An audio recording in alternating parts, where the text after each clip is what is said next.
یو تازه ترین ویډیو تاسو سره شریکوم چې یو دکاندار په پیښور کې کوم د اختر په شپه باندې انتهایی غلط کارونه کړي دي چې ویډیوګانې هم راغلي. تاسو ته معلومه ده چې نن سبا د سوشل میډیا دور دی، یو سیز هم د چا نه پټ نه پاتې کیږي. نو هر څوک چې داسې څه غلط قدم اوچتوي، نن سبا هر چا سره موبایل دی، په موبایل کې ریکارډ کوي. همدغسې دې سړي سره هم شوي دي.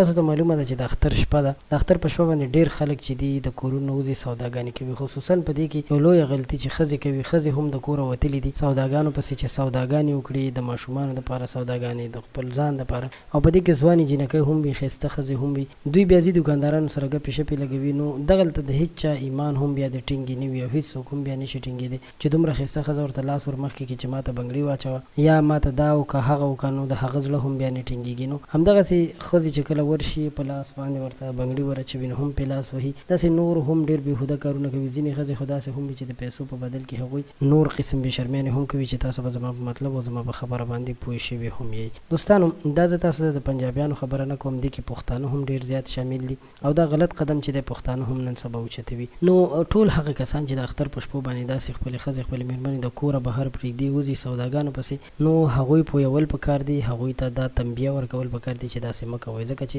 په دې سره چې دی نو یو انسان چې دی هغه خپله هم بېعزته کېدلی شي، د هغه کور والا هم بېعزته کېدلی شي. ځکه چې دا کار چې دی دا ډېر غلط کار دی چې د شپې یو سړی خپله ښځه پرېږدي.